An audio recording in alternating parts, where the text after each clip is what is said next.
Hello, my name is Matt. Welcome to another episode of Unbearable 73. And it's getting very unbearable with this Rings of Prime crap. As I said, it's time to review Rings of Power, Season 1, Episode 6, Udon. The best thing that can be said is that it's not as bad as the previous 5 episodes, though that's like saying the Korean War is not as bad as World War I or World War II. You know?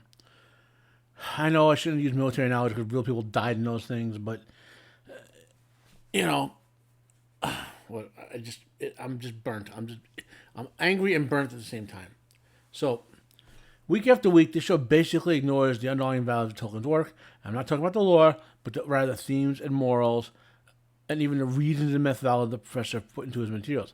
Which is not to say that Tolkien put allegory into his materials because he despised it, but he structured it morally that a certain message, the way the characters did things conveyed a certain moral tone. Right?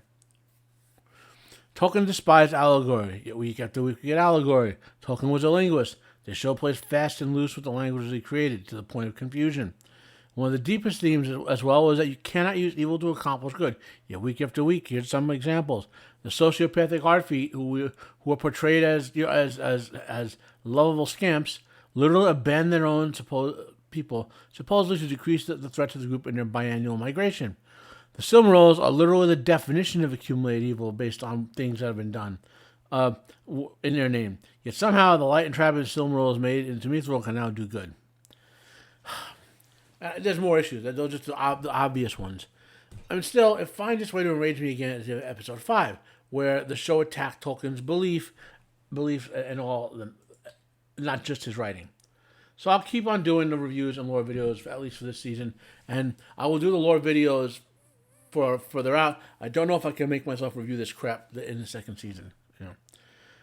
So production, most of the production problems with the show continue in the writing, direction, and the combat choreography areas. Okay, and that's again in a large respect that's the core of the problem with the show: the writing and direction.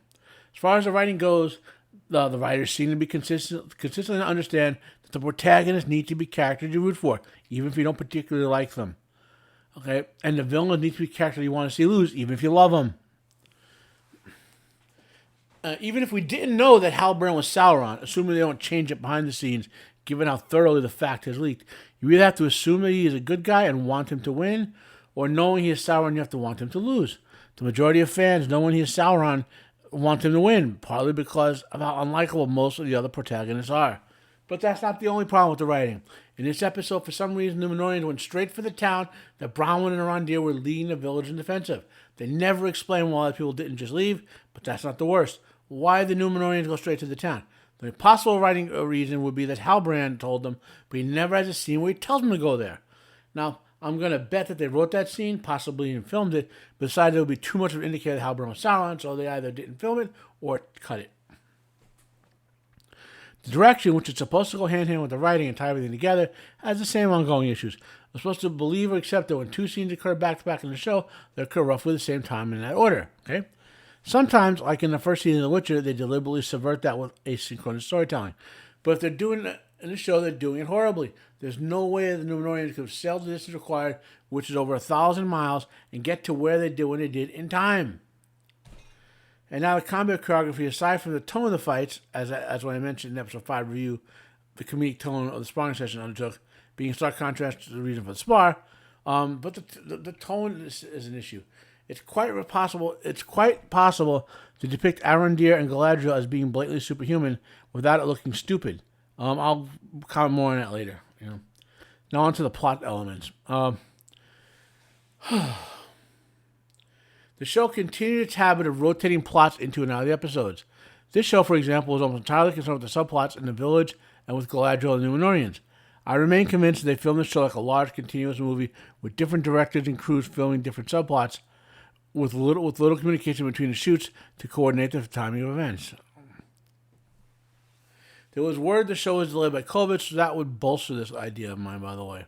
Okay? The two main subplots featured in the show, which wound together, were the plight of the townsfolk led by Bronwyn and Arondir, and the threat of Adar and his orc babies and events in Númenor. These two subplots merged together in an eruptive fashion. On Númenor, we left off with Tamriel's tiny fleet of 3 ships as they set forth for the mainland. We left all of the Numenorian politics behind, so I presume that will reappear in episode 7 tonight. I'm filming this the night of the episode 7 release. When they wrap up all the subplots and hit us with season 2 stingers, and season 8 possibly could be there too. Essentially, this subplot, aside from character arc moments, particularly of Isildur and the deepening of Galadriel and Halbrand's relationship, involves sailing to the mainland and riding straight for the town where Arondir and Bronwyn were. I could complain about the strange timing of how they accomplished the ocean voyage in what seems like a couple of days, and found a river that all the way inland and the road carrying their polearms are running their horses. Okay, I could, because you don't there's actually a way for a mounted soldier to put that in like a second. I don't know what it's called, but it's like another stirrup for the weapon, so you don't exhaust your arm carrying your polearm around. But I think the number one glaring issue is, how did they know to go right to where Arondir and Bronwyn were? They never completely addressed that in the episode. If Galadriel were book Galadriel, then she would have abilities that might give insight to head over there. But the only thing that makes sense, as I mentioned before, is that Halbrand told them, but either never filmed the scene or cited it out, because the whole Halbrand is Sauron thing. Some general criticisms. One more thing about the combat choreography. The tone of the fights is supposed to be serious. These orcs, led by Adar, are trying to establish a home kingdom of evil that they've enslaved and murdered humans. Yet multiple times in the fights, the tone becomes comedic, like something from Hercules or Xena, where they decide to have Galadriel around to be conveniently superhuman. So, as you might be able to tell in my last 2 reviews, both in terms of how they're constructed and delay, I'm finding it more difficult to motivate myself when it comes to doing them. The show is neither good enough to want to see more, nor bad enough to want to rip on it. Thanks for watching my video. Smash the like if you like. Hit dislike if you didn't. Comment down below if you have questions for me about this video. Please share this video if you found it worthwhile. I'm Matt. This has been another episode of Unbearable 73. Have a nice day, and I am out of here.